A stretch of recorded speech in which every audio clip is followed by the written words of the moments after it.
Welcome to another edition of Sports is Life, guys. I'm James Myers. We're breaking down the Buffalo Bills in this video. Glad to be here. If you're a Buffalo fan, I don't know, guys. This might be a tough year. I got a feeling for y'all. Younger team. I don't know. Is the defense going to be good? We talk about Josh Allen, obviously the focal point of this team. He's leading these guys. He's gonna have a lot of young wide receivers now. No more Diggs, no more Davis. And then my main point is Sean McDermott as well. I personally haven't heard a lot about it like NFL talk, but I think he's on the hot seat. I don't see how he's not. I don't think he's the greatest coach.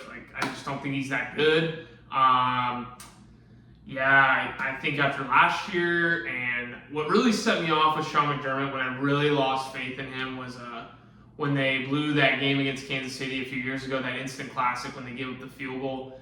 I just want to say one quick point, and I never understood why nobody talks about it. On that defensive scheme, you had only Travis Kelce on the left side, and you had three guys in the secondary on that side, and you couldn't cover Travis Kelce. Just no. Okay. No big deal, I guess. And you just let him cruise down the field and you lose. And after that, I lost faith in Sean McDermott. This team every year since he's been there, the offense has been better than the defense. And this guy's a head coach who is a defensive guy. So explain that to me. There's a lot of them out there. I'm not going to lie to you. But, I think this is ultimately the year of Sean McDermott. Will he stay or will he go after this season? But other than that, they won this past season, the Bills, they won 11-6. They won the AFC East. They actually beat out Miami in the last game of the season on Sunday Night Football to win the division. Miami was kind of in control of that division for most of the year.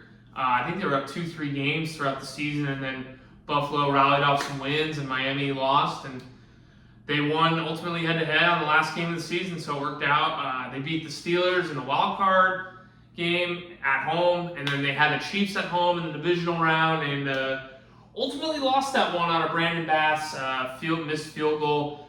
I didn't get to see a ton of the game, I'll be honest with you guys. That was my wedding day, so married the love of my life. So so my main question now is going to be going into the season, how's the defense going to look? They lost some guys on that side of the ball. And then how's the offense going to look? No Diggs, no Davis, like I just mentioned a little bit ago. It's a bunch of young guys for this offense. It's going to be pretty much Dalton Kincaid a lot this year. They're going to have to establish a running game to protect Josh. So it's going to be very interesting. I don't know. And they got a tough schedule, so we'll see. So let's go to free agency additions. They had Taron Johnson in the corner, Curtis Samuel. I'll be honest, Curtis Samuel's not a big addition to me. The guy had maybe 1-2 good years in Carolina. I don't even think he had a good year in Washington. Always hurt. I don't think that's a big signing. Daquan Jones, they re-signed the D tackle. Dion Dawkins, the left tackle, they re-signed. Mac Hollins, very average receiver. It wasn't anything special. Taylor Rapp, good safety. I think that's their best signing, honestly, in the offseason from the Rams. And then they got La'el Collins, the left tackle, to shore up that O-line for Allen. And then departures in free agency. Biggest, obviously, departure was the trade of Stephon Diggs. They got a second-round pick in return. I think it was just over, personally. I guess there was a lot of turmoil in the locker room with Diggs and some of the team. So ultimately they sent him packing to Houston. Lost Gabe Davis. I think that's going to be a huge loss. The guy was just nothing but a touchdown machine for Allen. Whenever he needed a guy in the end zone, he would find him. And then they lost Jordan Poyer, Micah Hyde. Personally, I don't think those are big losses. I think those guys were very overrated. Not worth the money, personally. And then corner Tre'Davious White. And then you get center Mitch Morse. They lost a lot of guys, by the way, in free agency. Tre'Davious White, Mitch Morse, Siren Neal, Dane Jackson, Latavius Murray. He was getting up there. I get it. And then edge rusher Leonard Floyd, and then they lost wide receiver Trent Sherfield. In the draft. They had 12 overall picks. Their first pick was actually in the second round. This is the first pick in the second round. They went Keon Coleman, the wide receiver from Florida State. I personally liked that pick a lot. I thought Keon Coleman was a stud at Florida State. Had a great year. Big, tall receiver. Can go get the jump ball, the 50-50 ball. And then they went safety with Cole Bishop from Utah. And then they went defensive line with Dwayne Carter from Duke. Got a running back in Ray Davis, Cedric Van Pran in Georgia, center. And then they went linebacker, edge rusher, tackle, corner, guard.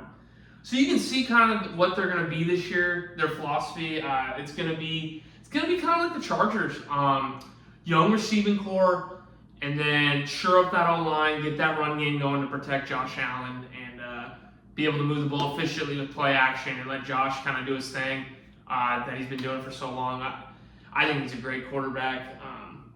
I think just ultimately, I think the coaching lets him down. Personally, we'll see. Like I said, I think it's a make or break here for Sean McDermott. So, does he ultimately get them over the hump?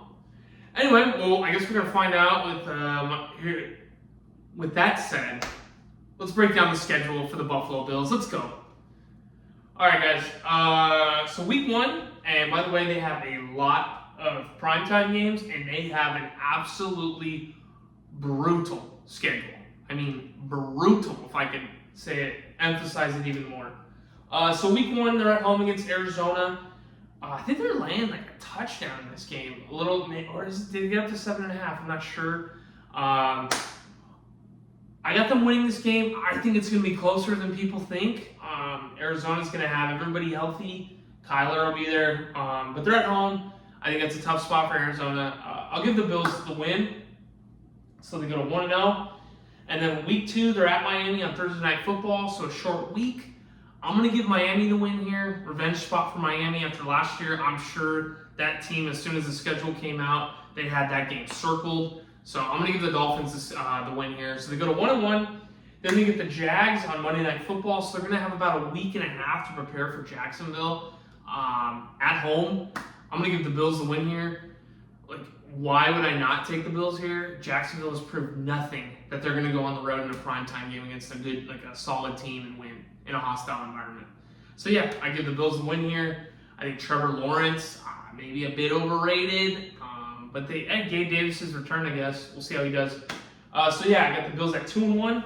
And then week 4, they go to Baltimore, another Sunday Night Football game. They have 3 primetime games in a row from week 2 to week 4.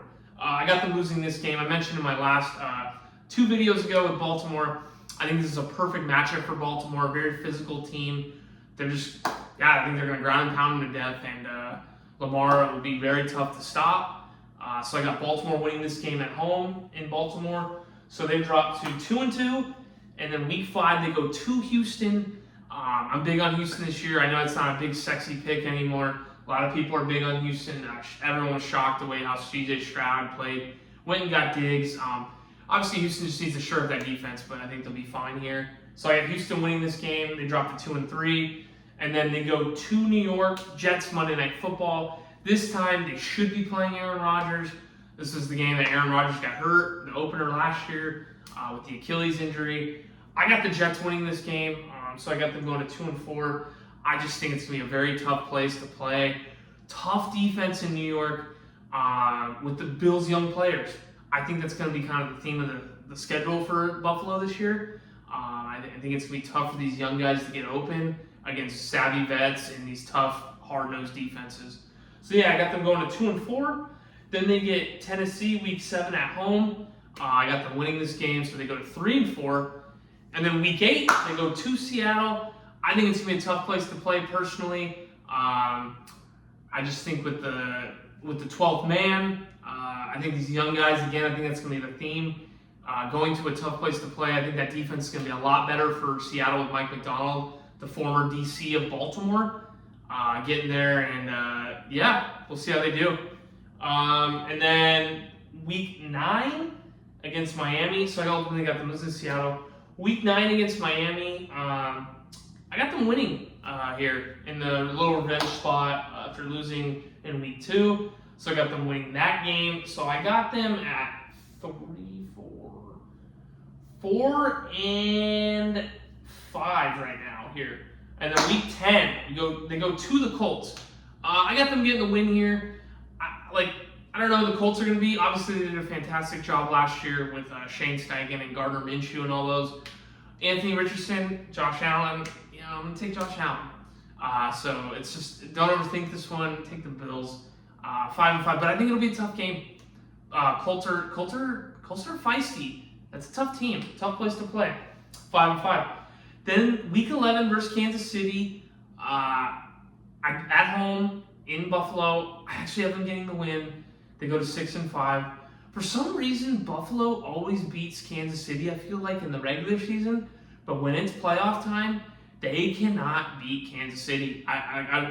They just can't get it done. So regular season, they're good. Postseason, now I take Kansas City in the spot. So 6-5, going into the bye, week 12. Then week 13, they get, talk about brutal off the bye. Week 13, Sunday Night Football at home against San Francisco. At least it's at home for them. But I still have them losing here. Another tough-nosed defense, hard-nosed, gritty. The young guys, I think, are going to struggle against this Niners defense. So they dropped to 6-6. Then I've been losing 3 games in a row here. They go to the LA Rams. I got Stafford and McVay and those guys ready for them. I think they lose. Ultimately, I think it'll be a shootout. Both defenses, I think, are going to be pretty poor this year. So I think I got them going to 6-7. Then they go to Detroit. I think Detroit's going to exploit that defense as well. So they drop to 6-8. I think Detroit wins this game. As long as Detroit's healthy, I think they're the better team on paper easily. In Detroit especially. So 6-8, and then week 16 versus New England. I got them winning this game. I think New England's going to be at the bottom of the barrel. I think they're going to be awful, personally. So I think they're going to be awful. So I'll give them the win here. 7-8, and then they have the Jets at home in week 17. I got them losing this. I think the Jets sweep them this year. As long as Aaron Rodgers is there and those guys, I think this is the Jets' time to win this division. They have the pieces. As long as they can stay healthy, obviously, barring injuries, I think the Jets get it done here. So they drop to 7-9, and then the final game of the season, they get New England at home. They go to New England, and they're 8-9. I think they win that game. So I got the Jets overall, not the Jets, the Bills overall, going to 8-9, and then their win total on the betting market right now is 10.5. So if you guys want to bet, the win total, take the under here. I don't think they get it. I think they fall 2 games short, actually, of it. So, yeah, 10.5 wins. I think that's too high here. I think this might be it for Sean McDermott. I do. I think he's gone after this year because I think they're going to have a poor season, below expectations, and I think they may go get an offensive guy to be the head coach now and really work with Josh Allen. Josh Allen's had a lot of offensive coordinators as well. I think it's a young team. I think it's going to be tight. I think a lot of people have high expectations, but I think it's just going to be too much. Kincaid's going to really have to carry the load for a second-year guy. That's very tough at tight end. So yeah, I ultimately have McDermott going, and I think the defense is going to struggle his side of the ball. So with that, yeah, guys, 8-9, take the under. Follow me again at SportsIsLife43. I'd really appreciate it. In my next video, we're going to break down the Carolina Panthers. They got new head coach Dave Canales from Tampa Bay. He's the offensive coordinator there with Baker Mayfield. Look how good he made the Bucks.